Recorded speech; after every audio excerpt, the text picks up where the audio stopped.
देखा का रे भौजी का हो भर दिन तू सुतले रहबू का करिए बबुआ। काम धंधा नहीं के कवनो। अरे काम धंधा तो बटले वाले की कैसे करी। अरे कुछ सोचो घरों के विषय में सोचो खाली सुतले रहता। अरे हम बड़ा दुख में बानी हो। हाँ नतिया देह के कचरा कर देले बा। अच्छा कि भौजी ससुरा में तोरा रे सुती सुती कटता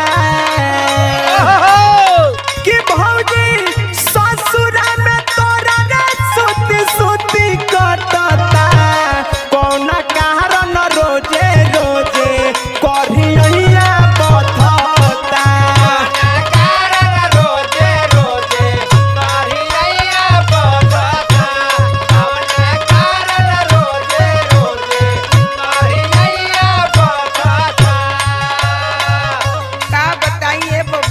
हो गइल बा। भैया बना ना। हाँ नदियों के कौनो काम ना बोला ना। हाँ मन से मरद जेकर से जिया पे सटबे करी हो।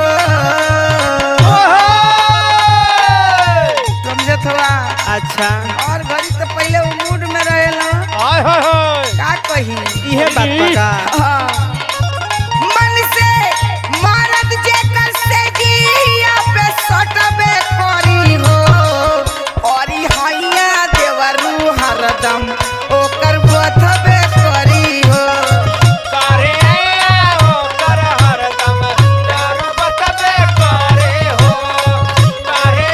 ढेर दुखाता ढेर। आई रे भाई मालिश कर दी काहे भौजी।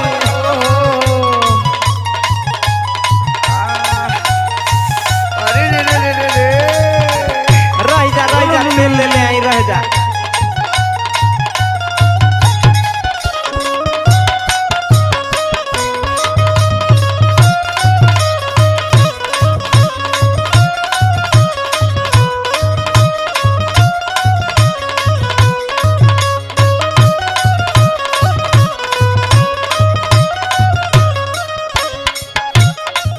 ए भौजी का अच्छा ये बताओ मालिश कर दे हो भैया से कहबू ना न।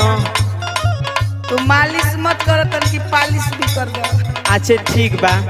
अब लागे की डाढ़ भौजी गोइल तोरा मुचकी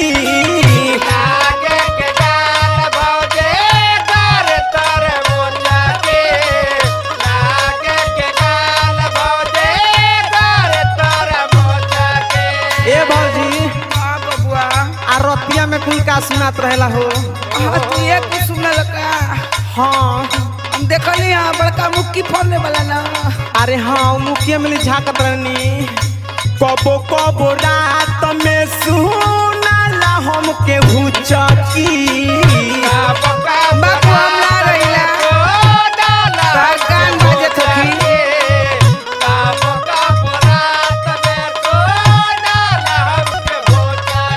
अच्छे तो हुचकी के कर सुनाला तनी बता बता। ए बबुआ तार कान बाजत होखी हम हुचकी काहे के ले। अच्छे कान बाजो चाहे नाक बाजो ओकर आवाज अलगे किस्म के होला। आई तो अलगे किस्म के बा हो भौजी। अरे तू लइका हुआ भाई कुछ चक्कर में मत पड़ा। हाँ हाँ ये हुचरे हुचरू करे वाला आवाज आवेला। लागे की डाढ़ भौजी कोई तोरा मुचकी रोजे रोजे रात में सुनाला हमके हुचकी। ए भौजी का बाबू कुछ पता ना हमके चलेला हो। तो के कुछ पता ना चलला कुल बताऊ तो बड़ा। अब का हम कहीं पता ना कौन रोजे घटना घटेला। जान जाइबा तोरो में हराई त जान जाइबा। अच्छा शादी के बादे जानो एकदम। ए भौजी कोनो उपाय नहीं के हो जवन की अब हम जान जाई। ई बतावा कोड़े जानला। अभी जानत तो नहीं मगर जनवैबू तो जान जाई। तनिको कोड़े जानत होकबा न तो हम सिखाए देव। अच्छा पता न कौन रोजे घटना घटेला पता न कौन रोजे घटना घटेला भौजी काहे तोरा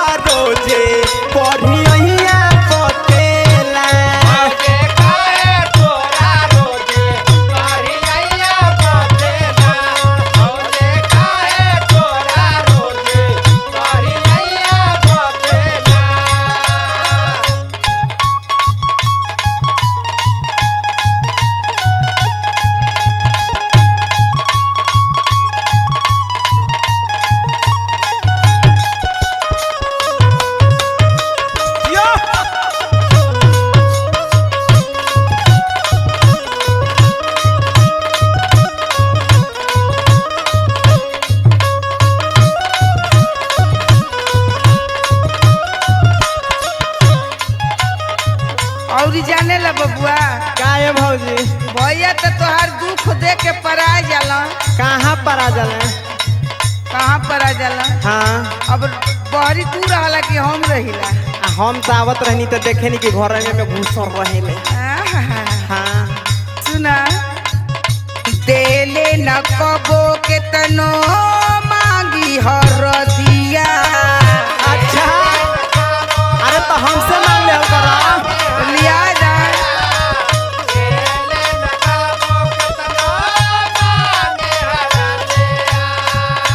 भैया तोहार देहल दर्द में दर्दिया।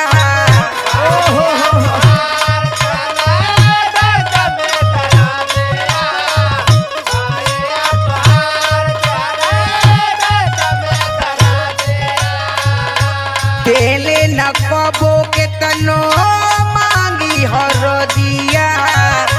भैया तोहार देहल दर्द में दर्दिया।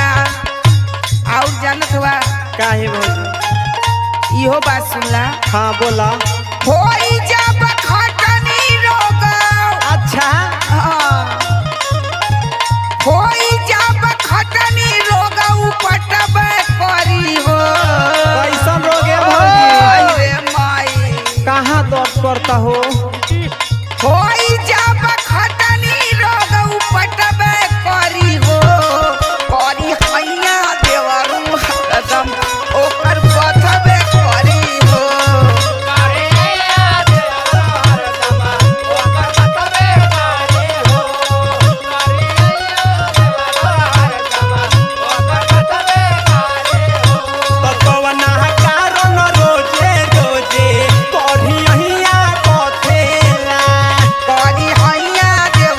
हरदम ओकर बथबे करी हो।